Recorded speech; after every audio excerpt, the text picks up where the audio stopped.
सो hi everyone. तो आज हम क्वेश्चंस कर रहे होंगे इफ एल्स यानी कंडीशनल चैप्टर के। इससे पहले हमने कंडीशनल चैप्टर के बारे में थ्योरी पढ़ी थी और ये देखा था कि कैसे उसका सिंटैक्स होता है, वर्क कैसे करता है। आज हम उस पर कुछ बेस क्वेश्चंस करेंगे। तो स्टार्ट करते हैं। तो सबसे पहले एक क्वेश्चन ले लेते हैं, ग्रेटर नंबर कौन सा है ये पता करने के लिए। जैसे कि मैंने एक नंबर ले लिया int a is equal to 100 और एक दूसरा नंबर ले लीजिए int b is equal to 200। अब इसमें बड़ा है, हमको तो पता है इसमें b बड़ा है, लेकिन अब हमको थ्रू प्रोग्राम बताना है कि इसमें कौन सा बड़ा होगा। तो काफ़ी सिंपल, हम इफ़ का यूज करेंगे। If a greater than b, अगर a बड़ा है b से तो क्या करो, प्रिंट कर देंगे system.out.println और मैसेज दे देंगे कि a is greater then b। अब उसके बाद हम इफ के साथ इल्स लगा सकते हैं या फिर दूसरा इफ लगा सकते हैं। अगर आप दूसरा इफ लगाएंगे फिर से, तो फिर से आपको एक कंडीशन देनी पड़ेगी इफ b ग्रेटर देन है, या फिर आप इल्स लगा सकते हैं। इल्स कैसे वर्क करेगा, दोनों में लगा के दिखा देता हूँ। अभी मैं इल्स लगा रहा हूँ, तो हम क्या प्रिंट करते हैं, b is greater then a। Simple. अब हम इसको रन कराते हैं तो यहाँ पर क्या आ रहा, ये आउटपुट है। आउटपुट दिख रहा होगा b is greater then a। तो b की वैल्यू क्या है, 200 है, इसलिए आ गया। मतलब कि इफ के अंदर गया होगा, ये कंडीशन फॉल्स हो गई होगी, ये नहीं हुआ होगा, तो उसके बाद वो इल्स में चला गया। अब मान लो इसी को हम दो इफ लगा के कैसे बना सकते हैं ये भी देख लेता हूँ। तो यहाँ पर इल्स को हटा करके हम फिर से कर देंगे if b greater than a। ठीक है। अगर मैं ऐसा कर दूं, फिर से मैं रन करता हूं, तो क्या प्रिंट हो रहा, b is greater then a। ये फिर से आउटपुट आ गया, b is greater then a। अब मान लो मैं b की वैल्यू चेंज कर दूं, 200 से हटा करके 20 कर दूं। अब मैं प्रोग्राम रन करूं तो आ गया a is greater then b, मतलब कि a बड़ा है। तो ये सिंपल प्रोग्राम्स थे इफ के। थोड़ा सा दूसरे थोड़ा सा कॉम्प्लेक्स करते हैं। जैसे कि 3 नंबर में ग्रेटर कौन सा, मान लो 3 नंबर है, तो हम कैसे करेंगे, int c is equal to मान लो 35। अब इन तीनों में सबसे बड़ा कौन है वो हम कैसे कैलकुलेट करेंगे, तो यही रहने देते हैं। तो सबसे पहले तो हम चेक करेंगे a और b में कौन बड़ा है, फिर a और b में जो बड़ा होगा उसको हम c से कंपेयर करेंगे। इस तरीके से हमारा प्रोग्राम का लॉजिक होगा। तो a और b में कौन बड़ा है ये हमको कैसे पता चलेगा, इस बार हम एल्स यूज करते हैं क्योंकि एल्स थोड़ा सा शॉर्ट हो जाता है, फिर आपको कंडीशन नहीं देनी पड़ती।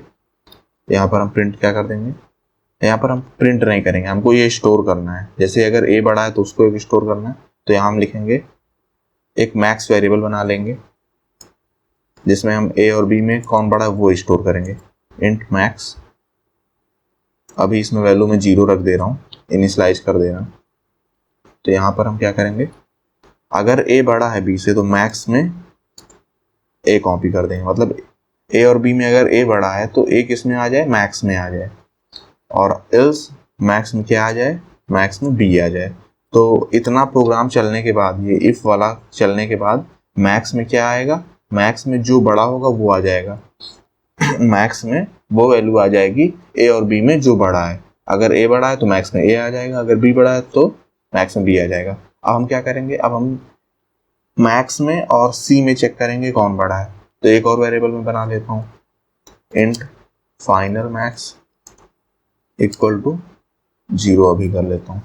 यहाँ पर अब मैं फिर से एक इफ एल्स लगाऊंगा, if max is greater then c। अगर मैक्स c से भी बड़ा है, इसका मतलब मैक्स सबसे बड़ा है, तो हम क्या कर देंगे,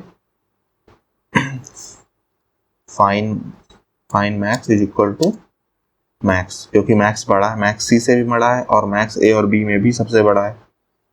एल्स अगर ऐसा नहीं होगा, इसका मतलब c बड़ा है मैक्स से भी, तो क्या होगा, फाइन मैक्स में सी आ जाएगा। काफ़ी सिंपल। उसके बाद हम क्या करेंगे, हमको प्रिंट भी करना है। अभी तो प्रिंट हुआ नहीं, अभी ये सिर्फ फाइन मैक्स में स्टोर है, तो हम प्रिंट कर देंगे system.out.println और फिन मैक्स, क्योंकि इसमें वैल्यू स्टोर है। फिन मैक्स के अंदर क्या होगा, फिन मैक्स के अंदर कोई नंबर होगा ए बी या सी में भी, और उसके साथ एक मैसेज में फिर प्रिंट कर दूंगा, fin max is greatest of all 3 number. Fin max में क्या है, कुछ ना कुछ तो होगा ही। अब हम इसको रन करेंगे और आउटपुट आ जाना चाहिए, या 100 is greatest of all 3 number, ये हमारा आउटपुट आ गया। तो हमको पता चल गया क्या था, 100 था। तो ये थे काफ़ी सिंपल प्रोग्राम्स। अब थोड़ा सा जैसे प्रोग्राम्स क्वेश्चंस में आते हैं या फिर थोड़े बड़े क्वेश्चंस करके देखते हैं। तो ये क्वेश्चन है हमारे पास, एक क्लॉथ का शोरूम है, उसने डिस्काउंट बताया है कि आओ मेरे यहाँ डिस्काउंट चल रहा है, और डिस्काउंट कुछ इस तरीके का है। अगर टोटल कॉस्ट जितने का अगर खरीदारी किया, अगर वो लेस देन 2000 है, तो 5% डिस्काउंट मिलेगा। बिटवीन 2000 एंड 5000 है तो 25% मिलेगा। अबव 5000 की आप अगर शॉपिंग करते हैं तो 35% डिस्काउंट मिलेगा। तो आपको करना क्या है, एक इनपुट लेना है, तो इनपुट लेना आना चाहिए। तो इनपुट लेना है यूजर से, वो कोई नंबर इनपुट कर देगा, मान लो 4000, तो उसका कितने का कॉस्ट पड़ा, 4000। और उसके बाद आपको डिस्काउंट कैलकुलेट करना है कि कितना डिस्काउंट मिला। डिस्काउंट मान लो 4000 है, तो 4000 कितने का मिलेगा, 25% डिस्काउंट मिलेगा, मतलब 1000 रुपये। तो डिस्काउंट कितना हुआ, 1000। उसके बाद क्या करना है, टोटल कॉस्ट प्रिंट करनी है। टोटल कॉस्ट कितनी होगी, 4000 माइनस 1000, तो कितना हुआ, 3000। तो आपको क्या करना है, कॉस्ट भी प्रिंट कराना है, डिस्काउंट भी प्रिंट कराना है, उसके बाद टोटल कॉस्ट यानी डिस्काउंट करने के बाद जो कॉस्ट हुआ, ये तीनों चीज़ें प्रिंट करानी है। सिंपल। अब क्या करते हैं, हम क्वेश्चंस पर चलते हैं। तो यहाँ पर मैंने ये क्वेश्चन लिख करके रखा है, इसको मैंने कमेंट डाउन कर रखा है, नहीं तो ये भी कंपाइल होने लगेगा और हमें एरर मिलेगी।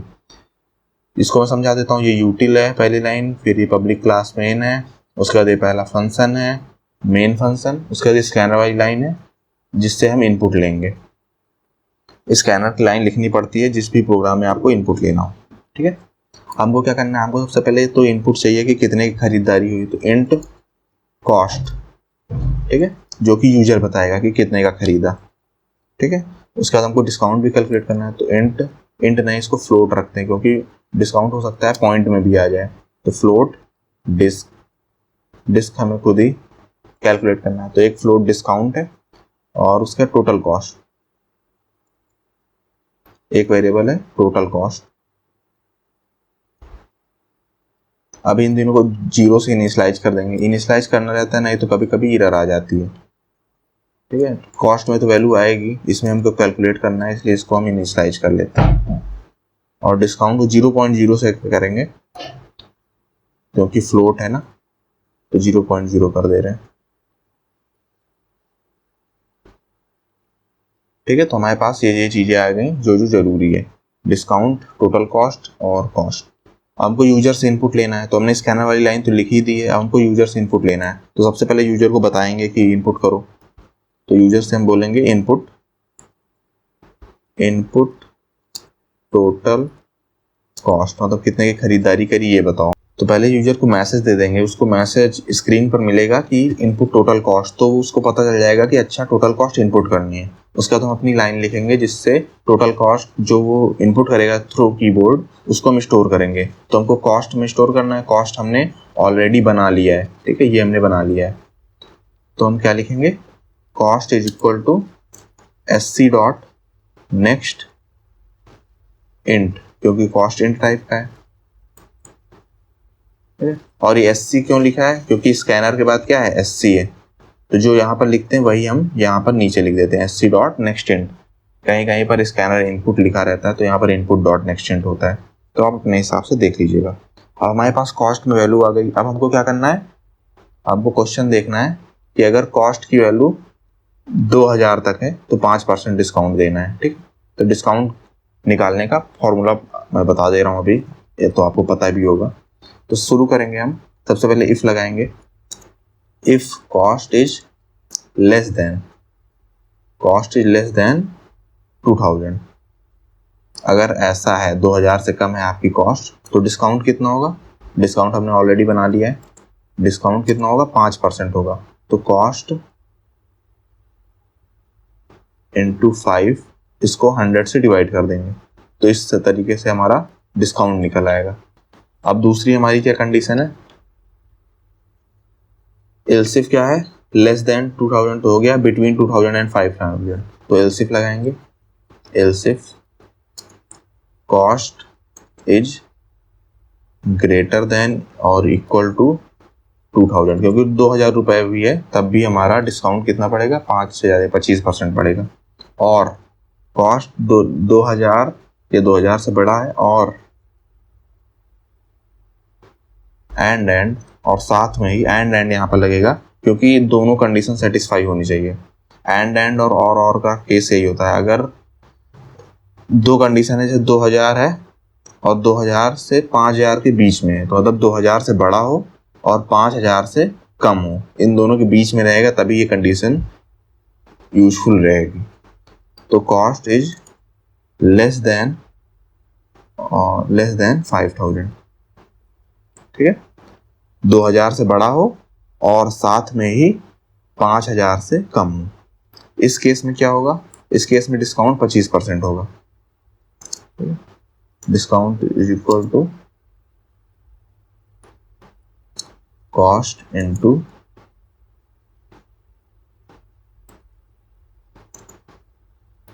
25 डिवाइड बाई 100, ठीक है। उसके बाद लास्ट कंडीशन क्या है, ग्रेटर देन, एल्स लगा सकते हैं या फिर एल्सिफ फिर से लगा सकते हैं, जो मन करे। Else if cost is greater than equal to 5000, अगर ऐसा कंडीशन है तो फिर क्या हो जाएगा, डिस्काउंट की वैल्यू क्या हो जाए, कॉस्ट इनटू 35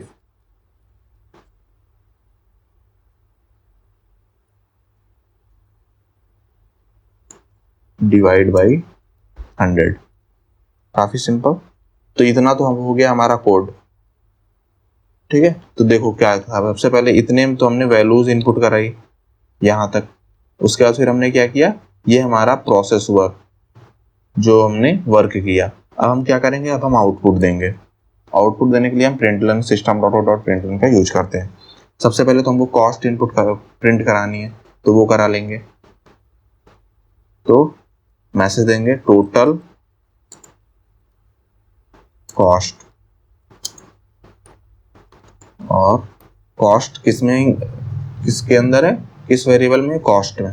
तो कॉस्ट, तो जो हमको एज इट इज प्रिंट करना है वो डबल कोट्स के अंदर रहता है, और जिसकी वैल्यू हमें प्रिंट करनी है वो कोट्स के बाहर रहता है, और प्लस यहाँ पर लगाया गया है ताकि हम सेपरेट कर सकें, इन दोनों को अलग अलग कर सकें, ठीक है। दूसरा हम क्या प्रिंट करेंगे, टोटल डिस्काउंट, डिस्काउंट भी कैलकुलेट हो चुका है, टोटल डिस्काउंट, और वो किसमें स्टोर है, DISC में, ठीक है। और हमें क्या करना है, हमको तो फाइनल टोटल कॉस्ट भी करना, टोटल कॉस्ट मतलब कॉस्ट आफ्टर डिस्काउंट, तो वो भी हम कैलकुलेट कर लेते हैं यहीं पर। टोटल कॉस्ट क्या होगी, टोटल कॉस्ट होगा कॉस्ट माइनस डिस्काउंट, कॉस्ट से अगर हम डिस्काउंट हटा दें तो हमारा टोटल कॉस्ट बनेगा जाके, इसको भी हमें प्रिंट करना है। तो हम क्या करेंगे, टोटल कॉस्ट आफ्टर डिस्काउंट, ये हमारा मैसेज प्रिंट होगा, और वैल्यू किसके अंदर स्टोर है, टोटल कॉस्ट। तो ये हमारा कंप्लीट प्रोग्राम हो गया। उसके बाद फिर हमने यहाँ से फंक्शन बंद किया है इस ब्रैकेट से, और इस ब्रैकेट से हमने क्लासेस कंप्लीट करेंगे। तो एक बार हम प्रोग्राम देख लेते हैं कहीं पर कोई गलती तो नहीं, ठीक है। अब हम प्रोग्राम को रन करेंगे।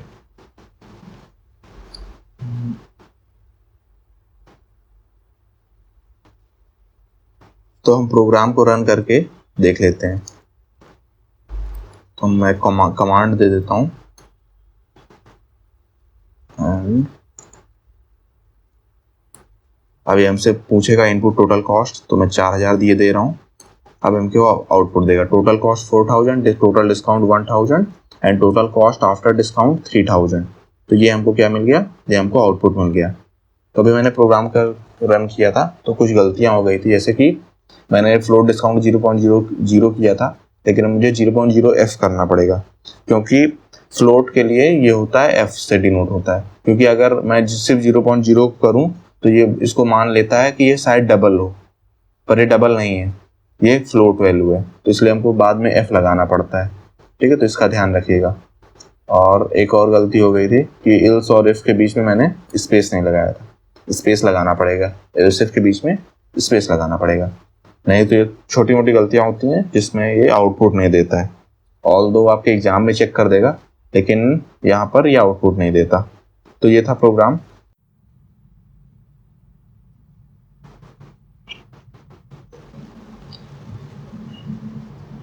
सो ये था हमारा कंप्लीट क्वेश्चन। अब हम और इनपुट दे करके भी देख सकते हैं कि और ये कैसे परफॉर्म करेगा। जैसे कि इनपुट टोटल कॉस्ट, मैं फिर से कॉस्ट इनपुट कर रहा हूँ, जैसे कि इस बार मैं मान लो 5000 दे देता हूँ। तो टोटल कॉस्ट क्या हुआ 5000, टोटल डिस्काउंट 1750 और उसके बाद टोटल कॉस्ट आफ्टर डिस्काउंट 3250। ठीक है, सिंपल। और मैं इसमें थोड़ा सा और अच्छे से दिखा सकता हूँ, जैसे स्पेस दे सकता हूँ। अब हम फिर से रन करते हैं, तो यहाँ पर मुझे कमांड देने की ज़रूरत पड़ती है, क्योंकि ये VS कोड है और इसमें इस तरीके से ही हम रन कराते हैं। आपका दूसरा होगा, मोस्टली स्कूल में हम ब्लूजे यूज करते हैं, तो ब्लूजे का अपना एक तरीका होगा, बाकी आउटपुट इसी तरीके का रहेगा, प्रोग्राम भी हम इसी तरीके से लिखेंगे। जैसे इनपुट टोटल कॉस्ट आ गया, मान लो मैं दे देता हूँ 3000, तो 3000 पर टोटल कॉस्ट 3000 रहेगा, डिस्काउंट 750 का आएगा और उसके बाद टोटल कॉस्ट आफ्टर डिस्काउंट 2250। तो ये मैंने 3-4 इनपुट दे करके दिखा दिए। तो प्रोग्राम बिल्कुल सही चल रहा है। इसी तरीके से आपको प्रोग्राम्स बनाने हैं। और ये मैंने एक क्वेश्चन है, इसको मैंने कमेंट डाउन कर रखा है, मतलब कि कमेंट का मतलब कि इसे कंपाइलर टच भी नहीं करेगा। आई होप कि प्रोग्राम आपको समझ में आया होगा। सो कोई अगर प्रॉब्लम हो, कोई अगर डाउट हो, तो आप नीचे कमेंट में बता सकते हैं मुझे। और वीडियो को लाइक कर दीजिएगा, चैनल को सब्सक्राइब कर दीजिएगा। मिलते हैं नेक्स्ट वीडियो में, जिसमें हम लूप्स के बारे में पढ़ रहे होंगे। तब तक के लिए बाय बाय।